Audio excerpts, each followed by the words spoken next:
Hello, my name's David King. I work for WYC Worcestershire Young Carers. I'm a key worker and education link worker.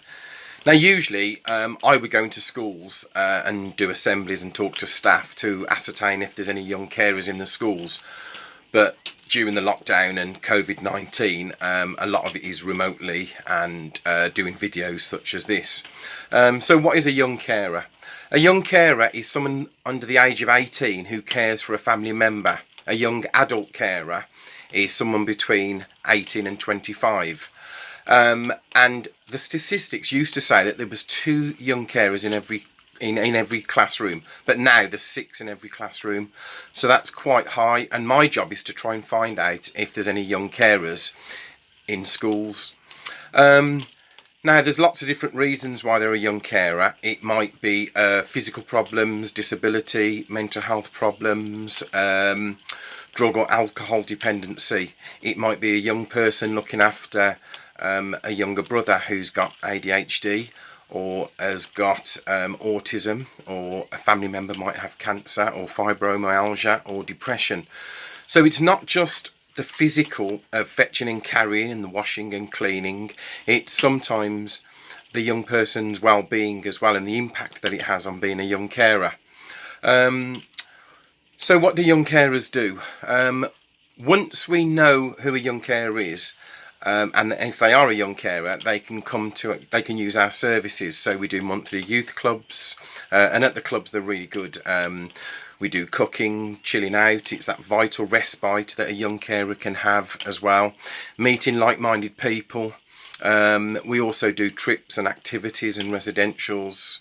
And also we do a Young Carers Festival that's once a year. We also do one-to-one key work as well, and that's working with a young person, maybe chatting with them about the issues that they're having at school, if they're late for school, or if their exams are suffering, or if their education's suffering as well. We can be that link with the young carer and the school. We also do participation group as well, which is like a youth committee where young people can get together and raise issues and organise conferences. And it's very much just like a youth committee. Now, we work with people between the ages of 7 and 25. They have to live in Worcestershire. They must live with that person who they're caring for. Sometimes that's not always the case. They may be looking after granddad on weekends who lives around the corner. So they don't always have to live in the same household as the person they're caring for. And like I said, the person that they're caring for has to have a person needs to have support due to a disability, an illness, mental health or physical issues as well. The referral process is basically we have self-referrals and professional referral forms as well. So referral forms can come from the parents or from the guardian, or it can come from social workers, family support workers, teachers and staff from schools. And I think what's really important to know is young carers are having a tough time. They are caring, they are fetching, they are carrying, they are having late nights and early mornings. So it can have a detrimental effect with their education, with their communication, with their social circle, and they can sometimes feel isolated. It's not all negative as well. A lot of young carers, they have a responsibility, they look after a loved one, they've got transferable skills as well, and a lot of the time it's helping families work and function better, and work as a team.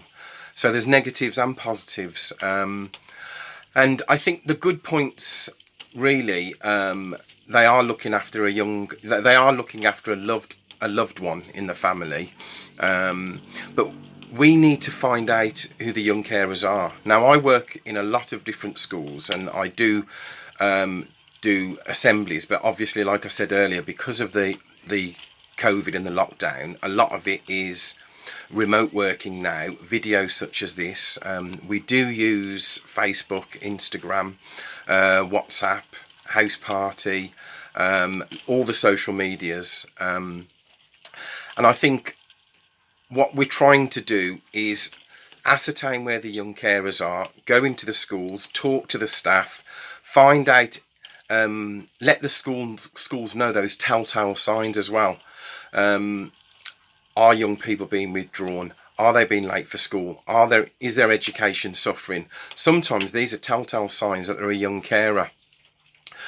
The referral process, like I said, is once we get the referral in, we will then do an assessment. Usually it's face to face, but obviously during COVID it's via the telephone or using some kind of FaceTime app. Now, once we have filled in the assessment and we do know that they're a young carer, that's when they can start coming to our trips and coming to our clubs and having that vital respite that they really need as well. So it's not just about clubs, it's about one-to-one, it's about signposting, it's about giving that person a break from the house really, and to be a young person, not to just be a young carer. What needs to happen is young people need to talk to staff, they need to talk to teachers. If they think they are a young carer, talk to the teachers, fill in a referral form, or take it home and do a self-referral form. If the schools are doing a referral form, you do need parents' consent. Once we know you're a young carer, you can start using our services. And there's so many young people that come to our clubs and activities and trips, and it really is that vital respite that they so need as well, because young carers, their voices aren't being heard and they are invisible. Now, you can go on our website and get our referral forms. Our website is www.yss.org.uk, or you can email me, david.king@yss.org.uk. So hopefully I will see you soon. If it's not in person, it will be through Zoom or through video conferencing, or from various videos and information that I can send you. Okay then, thank you very much. Okay, bye bye.